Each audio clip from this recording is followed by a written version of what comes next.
Just to kind of show how mundane the whole thing was. It wasn't like we came off stage and everybody was like, it's just normal. We come off stage, it's normal. Nobody thought anything. Nobody. What Bob Vylan admits here about the BBC staff at Glastonbury is absolutely damning. Take a listen. And even staff at the BBC were like, that was fantastic. That was fantastic.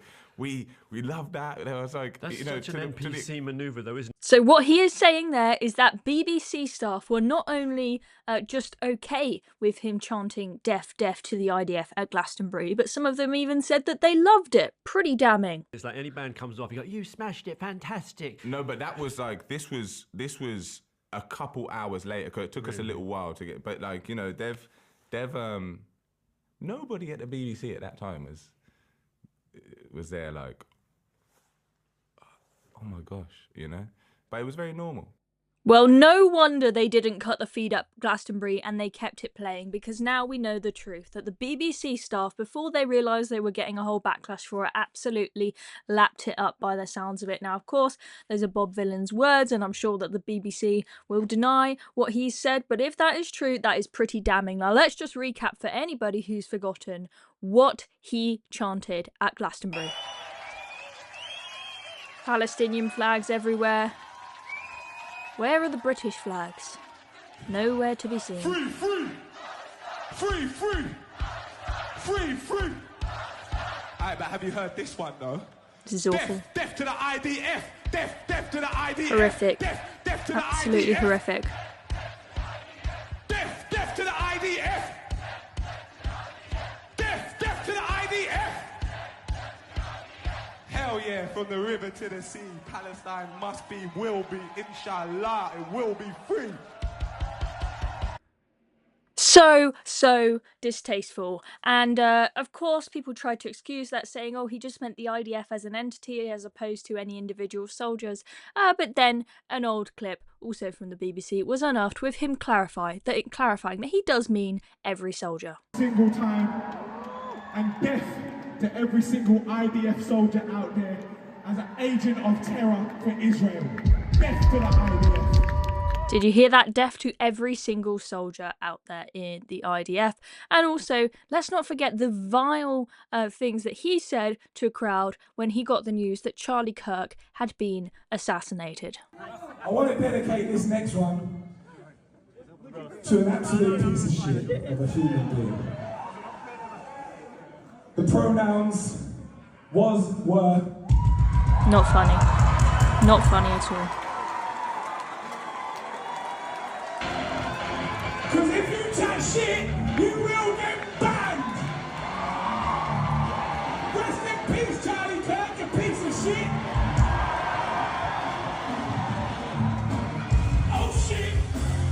How vile is that? And the fact that there are people in the crowd cheering him on is just absolutely disgusting. So now it's been revealed by Bob Vylan that staff at the BBC lapped up this chant, thought it was great, and of course they continued the feed.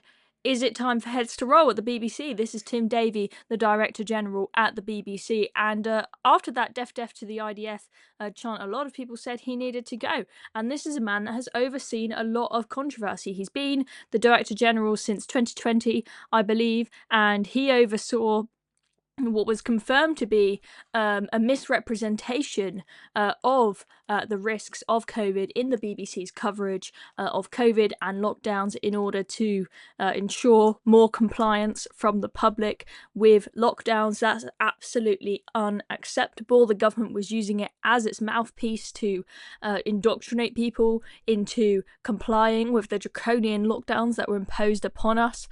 We've had that Gaza documentary that had to be taken off air because they used the son of Hamas leaders as the narrator of that without even telling the audience that in the documentary. And we've just had, over the past few days, the news from Ofcom that they say it represents, quote, a serious breach of our rules, not just a little breach, a serious breach, and they have had to do a proper on-air apology about it for the first time in many, many years. This is that the BBC has had such a serious ruling against them from Ofcom, so that's extremely damning. And just with coverage of the war in Gaza in general, they have been completely off the mark. Of course, Bob Vylan's Deaf to the IDF chant relates to that, and there's clearly a culture at the BBC that's not representative of the general public. And if you speak to the few Jewish staff at the BBC, there have been whistleblowers who have spoken anonymously to the press about this. They are clear that this is the case, that there is a pro-Hamas or at least a pro-Palestine culture within the BBC. It's not balanced.